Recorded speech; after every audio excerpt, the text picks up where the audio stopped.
Bismillahirrahmanirrahim. Assalamualaikum warahmatullahi wabarakatuh. Pada pertemuan keempat ini kita akan membahas tentang ekonomi mikro Islam.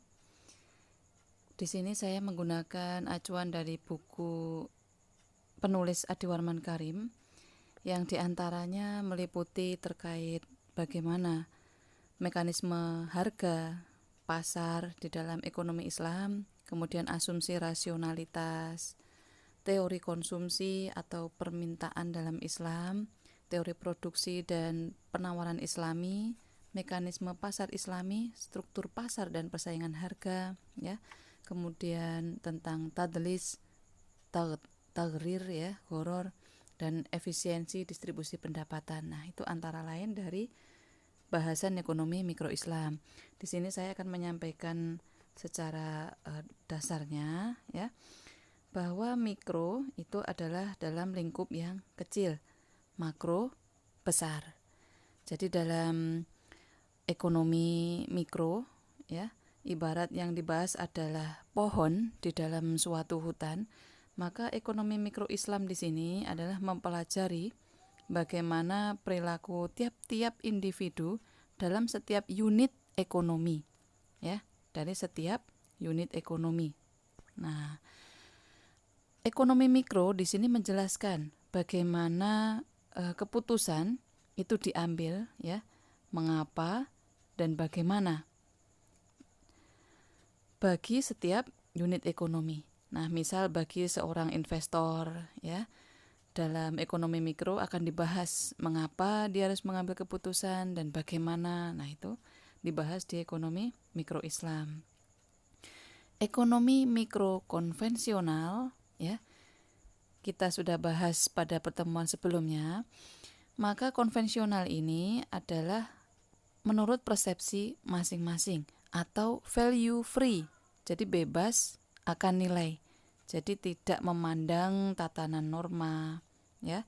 Kemudian tidak ada ikut campur tangan, ya, bab tentang religi atau agama, karena ekonomi konvensional itu tidak pernah menemukan bagaimana ekonomi atau perilaku konsumen di sini, ya, jika dilakukan itu tanpa riba dan zakat. Nah, jadi konvensional tidak membahas terkait hal ini. Jadi sesuai persepsi dan keinginan masing-masing para pelaku ekonomi. Sedangkan dalam ekonomi mikro Islam, faktor moral dan norma atau akhlak ini adalah variabel yang sangat penting. Ya, variabel yang sangat penting. Jadi kita tahu bahwa dalam ekonomi Islam itu adalah tujuan utamanya dalam memberikan sudut pandang dan memperbaiki akhlak para pelaku ekonomi sehingga mencapai falah, begitu ya. Nah, jadi basic ekonomi itu hanya memenuhi necessary condition, kebutuhan ekonomi, ya, atau keperluan. Sedangkan ekonomi Islam itu adalah memenuhi unsur sufficient condition, jadi kondisi kecukupan. Nah, itu yang perlu kita ketahui. Maka banyak, ya, perbedaan di antara konvensional dan Islam itu antara lain terkait syariah compliance. Nah, itu contohnya. Kemudian manfaat dan batasan di sini, pembahasan ekonomi mikro Islam, ya, ditujukan untuk melakukan prediksi atau penjelasan. Itu dasarnya adalah pada teori, ya. Pertemuan sebelumnya kita pernah membahas bagaimana ekonomi positif, ya, dan ekonomi normatif. Nah, di dalam Islam positif dan normatif ini adalah sama. Tuh. Jadi fenomena di sini ekonomi positif, ya, itu selalu mengacu kepada teori di dalam ekonomi Islam. Ya, jadi dalam pembentukan teori ekonomi mikro Islam, hukum-hukum dasar ekonomi murni, ya, yang mungkin kita ketahui sebelumnya itu pada dasar teori ekonomi konvensional tetap digunakan, ya, selama tidak bertentangan dengan hukum syariah. Nah, jadi tetap teori-teori dan hukum ekonomi di dalam ekonomi Islam itu tetap menggunakan dasar ekonomi yang berlaku pada konvensional. Nah, ilmu ya atau science versus doktrin. Jadi ekonomi Islam di sini bersifat doktrin. Ya. Nah, sebelumnya kita sudah membahas bagaimana ekonomi menurut Bakir As-Sadr, bahwa perbedaan ekonomi itu terletak kepada filosofinya, bukan kepada ilmunya. Karena secara real, nyata, jika kita lihat ilmu ekonomi itu sama. Pasar syariah atau pasar yang umum itu sama. Yang membedakan apa? Filosofi. Atau bisa saya bahasakan dengan akad. Ya. Jadi ayam bumbunya sama, diolahnya sama, yang satu disembelih dengan bismillah, yang satu tidak. Nah, filosofi. Nah, itu bisa membedakan yang satu halal, yang satu haram. Nah, itu terletak pada filosofi atau akad. Nah, ekonomi Islam adalah sebuah ajaran atau doktrin, bukan sebagai ilmu murni atau sains. Ya. Karena ekonomi Islam sebagai doktrin ini adalah memberikan solusi hidup yang paling baik ya untuk kebutuhan manusia, untuk kecukupan manusia, untuk mencapai falah di dunia maupun di akhirat. Nah, termasuk di dalamnya adalah bagaimana aktivitas ekonomi itu diatur di dalam Islam. Nah, ad-dunya mazra'at al-akhirah, dunia adalah ladang akhirat.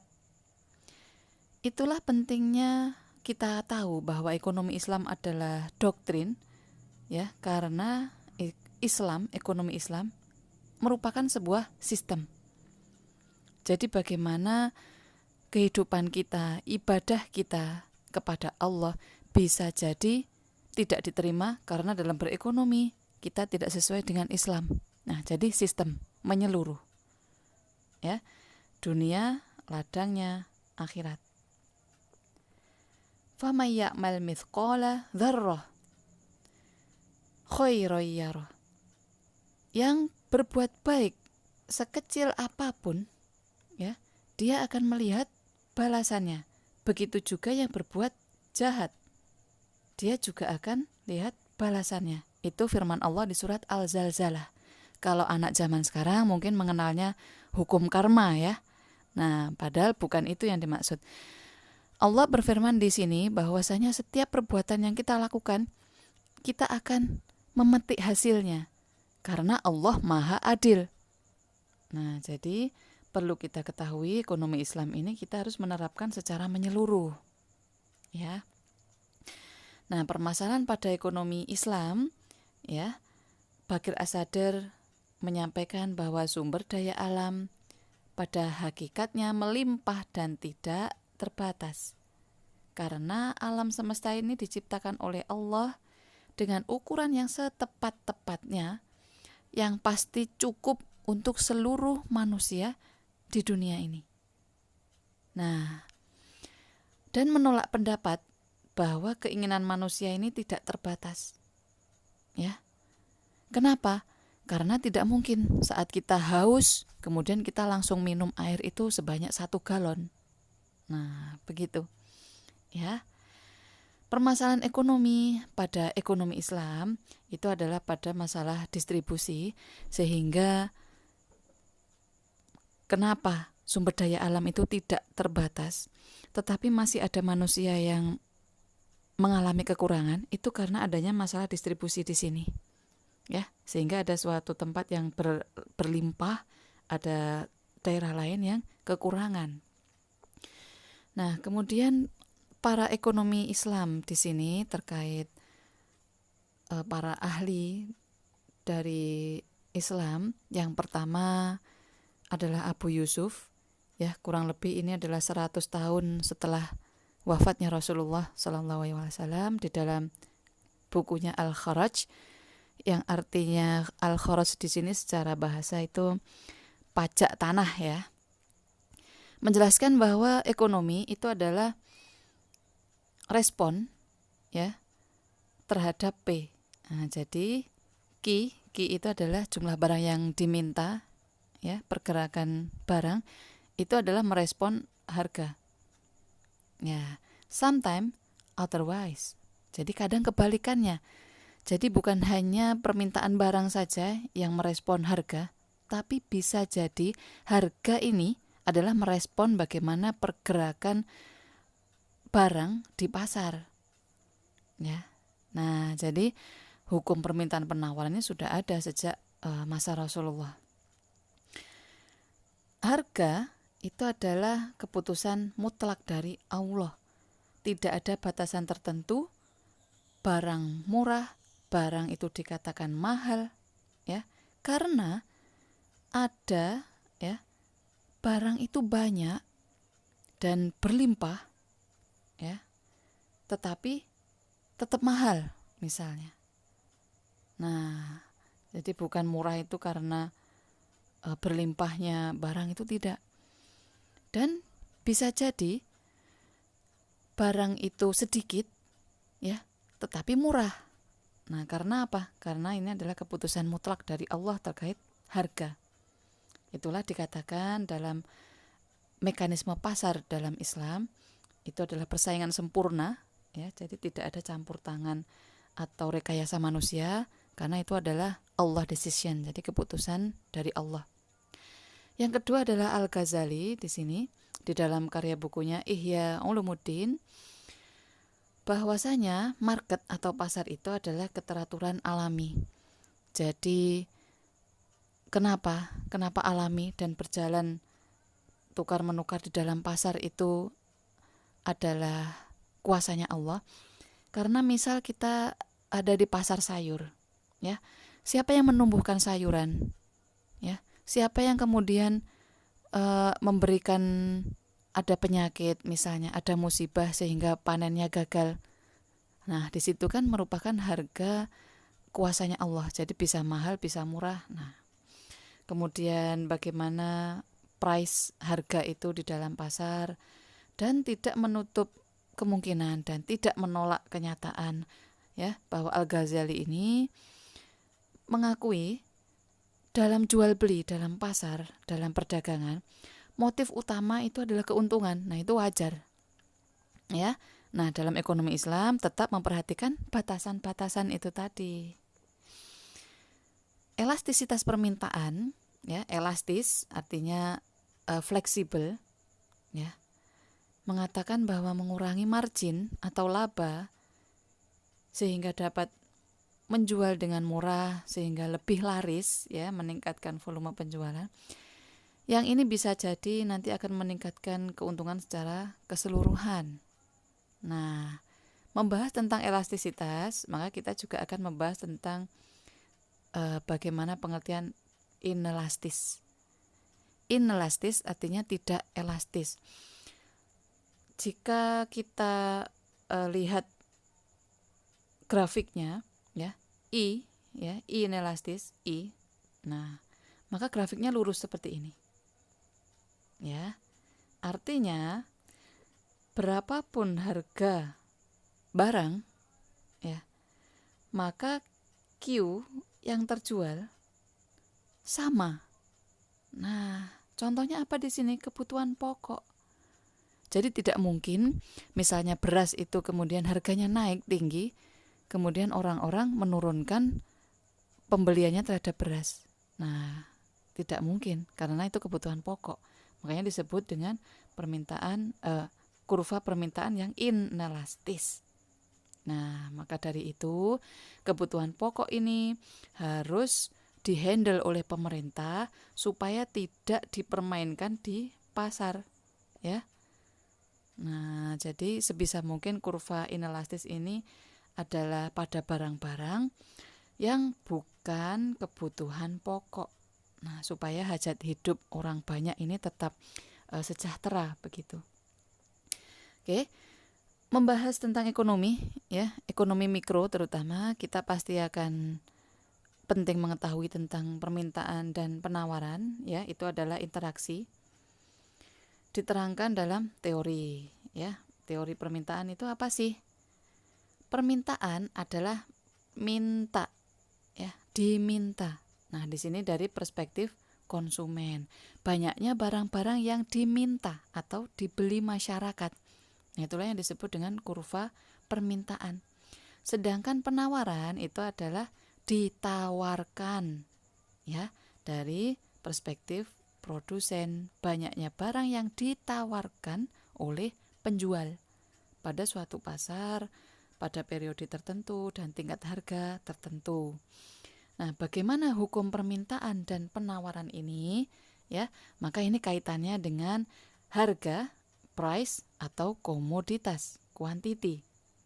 Nah, pengertiannya di sini bahwa hukum permintaan, ya, bahwasanya jika harga tinggi atau meningkat, maka barang yang diminta atau dibeli, ya, hukum permintaan itu akan menurun. Nah, apabila harga itu turun, maka barang yang diminta oleh pasar itu meningkat. Nah, itu adalah bunyi hukum permintaan. Hukum penawaran, ya. Jadi kata kuncinya ditawarkan, ya. Bahwasanya apabila harga itu rendah atau turun, maka barang yang ditawarkan oleh penjual itu juga rendah. Kenapa rendah? Karena penjual pasti inginnya menjual dengan harga yang tinggi, ya. Sehingga jika penjual itu tahu harganya tinggi, maka barang yang ditawarkan akan meningkat. Kenapa? Karena untuk meningkatkan laba dari penjual. Nah, itulah bunyi hukum penawaran. Di sini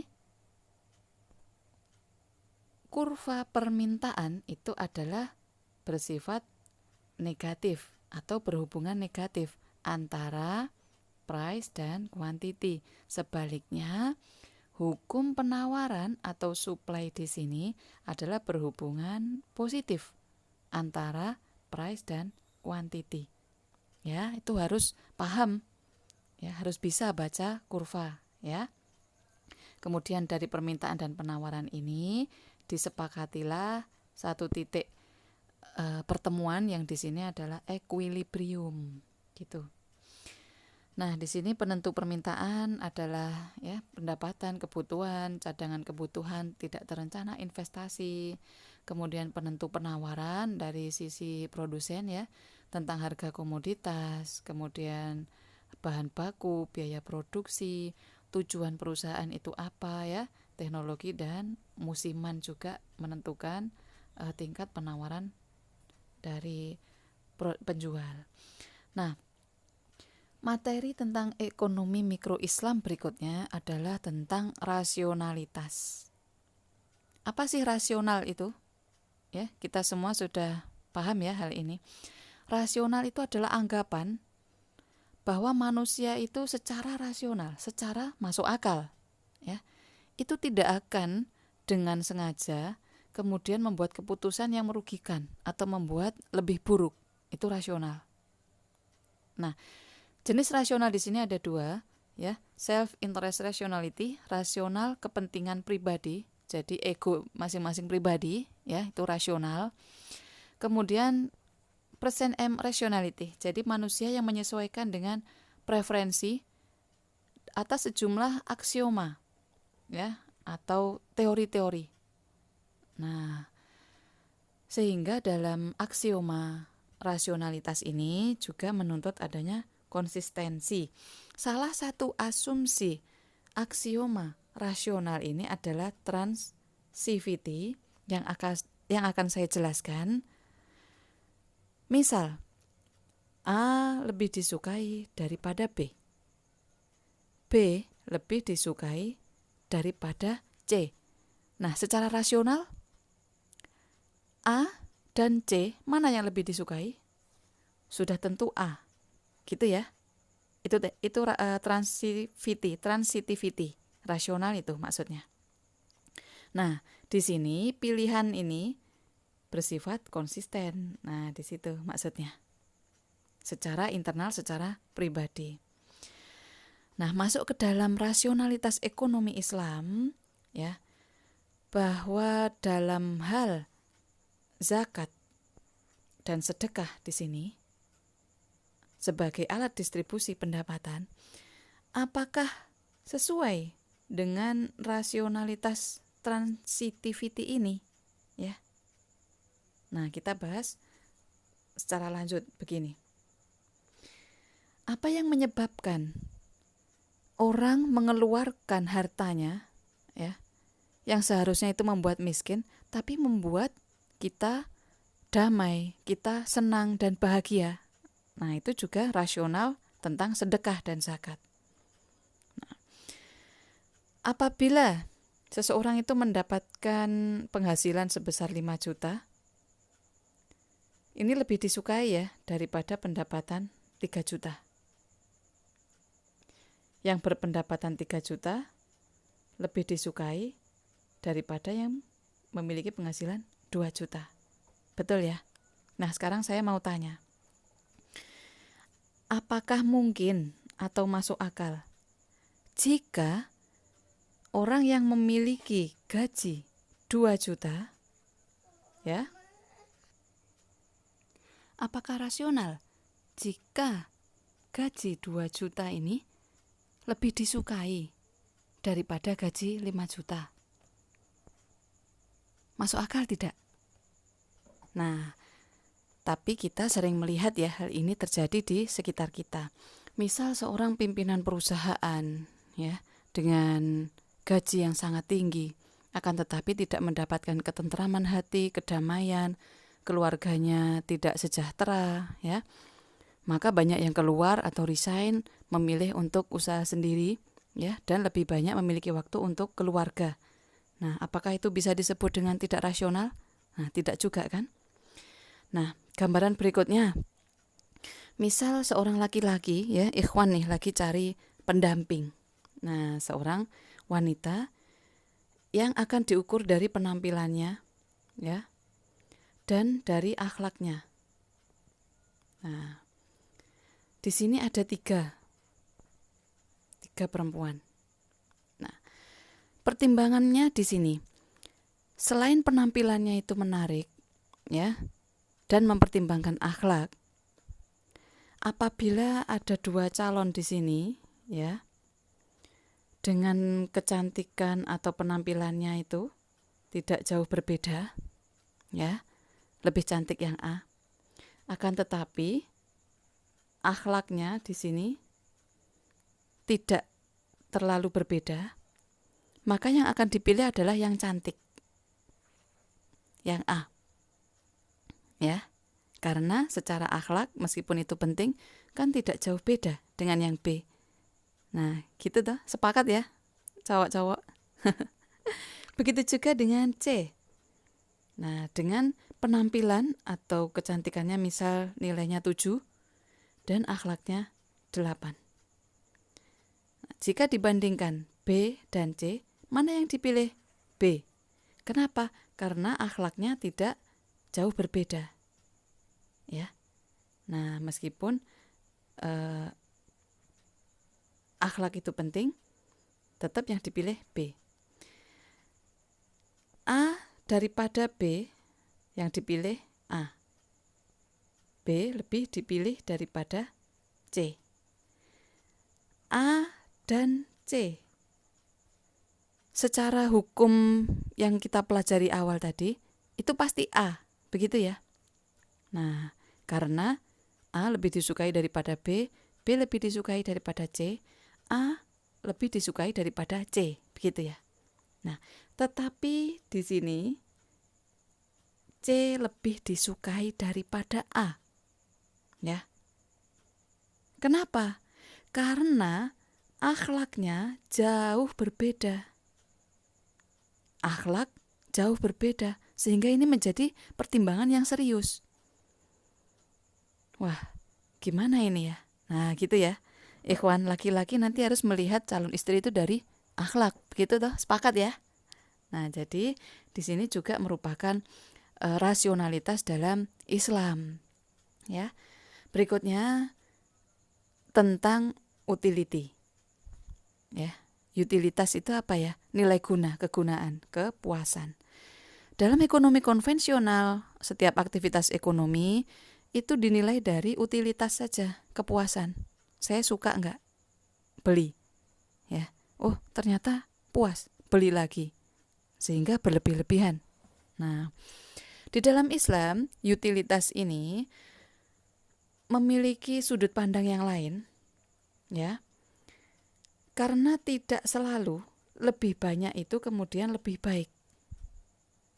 Ya, contohnya gaji tadi.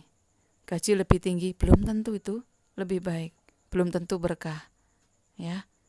Sehingga benar-benar harus berpikir tentang kepuasan dan kegunaan dalam aktivitas ekonomi ini yang didasari oleh kemaslahatan, kebaikan, dan halal.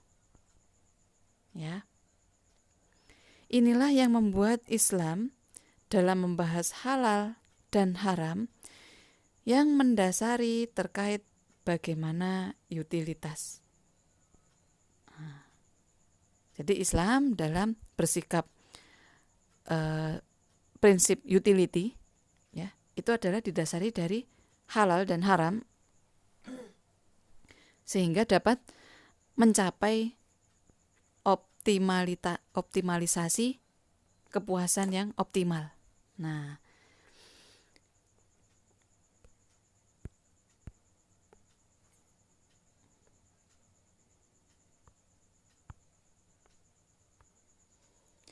ya, jadi ini gambar grafik optimalisasi kepuasan atau utilitas, ya, sehingga dari barang X dan barang Y ini harus didasari dengan prinsip halal dan baik. Nah, jadi semakin ke atas semakin ke kanan, ya, hubungannya positif. Akan tetapi di sini juga dibatasi, ya, bahwa halal dan baik ini tidaklah berlebihan. Jadi optimalisasi utilitas, kepuasan yang optimal itu letaknya adalah pada tengah. Jadi semua mengarah kepada tengah. Nah, begini penjelasannya. Ya, jadi lingkaran tadi ini penjelasannya. Fungsi utilitas, jika barang Y dan X itu halal, maka kepuasan maksimalnya adalah kanan atas, ya, ke arah tengah, lingkaran tengah ini. Akan tetapi jika Y haram dan X halal, ya, grafik yang atas, maka kepuasannya optimal itu harus kepada Y sama dengan 0. Jadi yang haram itu harus 0. Ya, haram di sini. Haram itu harus ditinggalkan. Jika kita ambil atau kita lakukan itu namanya dosa. Nah, grafik yang kanan bawah, karena barang X itu haram dan Y halal, maka titik kepuasan optimal itu adalah pada X sama dengan 0. Ya. Nah, apabila yang grafik atas kanan, karena Y dan X itu sama-sama haram, maka kepuasan optimalnya harus sama dengan 0. Y 0, X 0. Nah, ini kesimpulannya. Ya. Jadi dalam Islam itu harus memperhatikan bab halal, ya, dan baik, sehingga dalam melaksanakan setiap aktivitas perekonomian itu selalu mendapatkan ridho oleh Allah, selalu mendapatkan berkah dan tercapainya falah. Cukup sampai di sini penjelasan saya. Akhirul kalam, wassalamualaikum warahmatullahi wabarakatuh.